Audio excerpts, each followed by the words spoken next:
Bonjour à tous, voici le corrigé des exercices 3 et 4 sur le chapitre des aires. Alors dans ces deux exercices on parle de conversion. Alors il est très important d'utiliser le tableau, je pense que c'est essentiel pour débuter sur des conversions d'air. Donc vous pouvez voir que dans ce tableau de conversion on y retrouve 7 unités, comme pour des conversions de longueur par exemple. Mais la différence, bien évidemment, c'est que dans chacune des unités, qui ne sont plus des kilomètres, des hectomètres, des décamètres, etc., mais des kilomètres carrés, hectomètres carrés, décamètres carrés, il y a deux colonnes par unité. D'où ça vient? Eh bien, tout simplement, quand on parle d'air, on parle de surface. Surface, c'est de la dimension 2. Donc dimension 2, qu'on peut retrouver dans ce petit 2 au-dessus de chacune des unités, qu'on appelle le carré. Et voilà pourquoi nous avons en fait deux colonnes par unité dans notre tableau. Alors, comment effectuer une conversion? Donc, dans cet exercice numéro 3, il fallait comparer à chaque fois deux aires qui étaient proposées. Donc, pour effectuer la comparaison, il faut forcément mettre les deux aires dans la même unité. Donc, soit dans la question A, soit je convertis mes décimètres carrés en centimètres carrés, ou inversement mes centimètres carrés en décimètres carrés.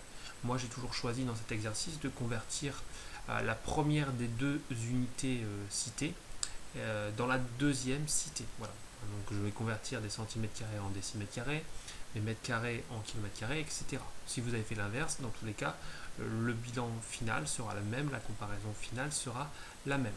Alors, forcément, qu'est-ce qu'il va falloir placer? C'est comme pour une conversion en fait de longueur. Il faut toujours placer le chiffre des unités dans justement l'unité demandée. Donc si je veux placer 398 cm², je vais placer le 8 qui est le chiffre des unités. Le chiffre des unités dans un nombre entier, c'est bien sûr le dernier, celui qui est à la fin. Et je le positionne en fait dans la colonne de droite, la plus à droite de mes centimètres carrés. Et ensuite, je place un chiffre par colonne. Comme je dois convertir en décimètres carrés, eh bien le chiffre de la colonne de droite des décimètres carrés devient mon nouveau chiffre des unités. Donc je viens positionner en fait la virgule derrière. Voilà pourquoi 398 cm² équivaut à 3,98 décimètres carrés. Et à partir de là, la comparaison est bien sûr simple avec 0,42. On est sur la comparaison du nombre décimaux ici. 3,98 est bien sûr plus grand que 0,42. Pour le deuxième, je vais convertir mes mètres carrés en kilomètres carrés. Donc dans 597 000, c'est bien sûr le dernier zéro qui est mon chiffre des unités. Je le place donc dans la colonne de droite de mes mètres carrés. Je complète ensuite avec un chiffre par colonne. Et je dois convertir en kilomètres carrés. Donc je vais me rendre dans la première colonne, celle la plus à droite, des kilomètres carrés. Il n'y a rien dans cette colonne. Donc bien sûr, je place déjà la virgule. Et comme il n'y a rien, le rien, bien sûr, en mathématiques, c'est 0. Donc voilà pourquoi je place un 0 devant cette virgule. Donc la conversion de 597 000 m² équivaut donc à 0,597 km², que je peux maintenant comparer avec mes 0,912. Donc bien sûr, 0,597 est plus petit que 0,912. Je convertis ensuite mes 5817 mm² en cm². Donc dans 5817, c'est le 7, le chiffre des unités, que je place dans la colonne de droite des millimètres carrés. Je complète ensuite avec un chiffre par colonne. Et je positionne dans la colonne de droite des centimètres carrés la virgule après le chiffre de cette colonne. J'ai donc obtenu 58,17 cm², qui est bien sûr plus petit que 256,4 cm². La dernière conversion, 0,07 hectomètres².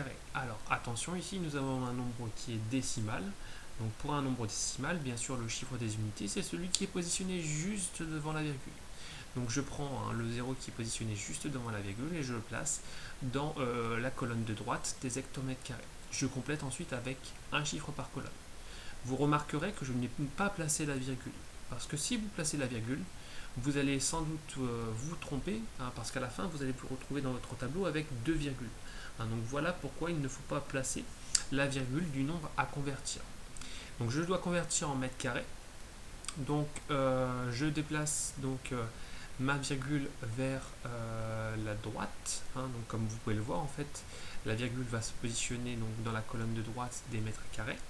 Et on peut remarquer qu'il y a des cases vides, donc forcément ces cases vides, on va les compléter par des zéros. Voilà pourquoi j'obtiens donc un total de 700 mètres carrés, qui est bien sûr plus petit que 735 mètres carrés. Voilà pour cet exercice 3.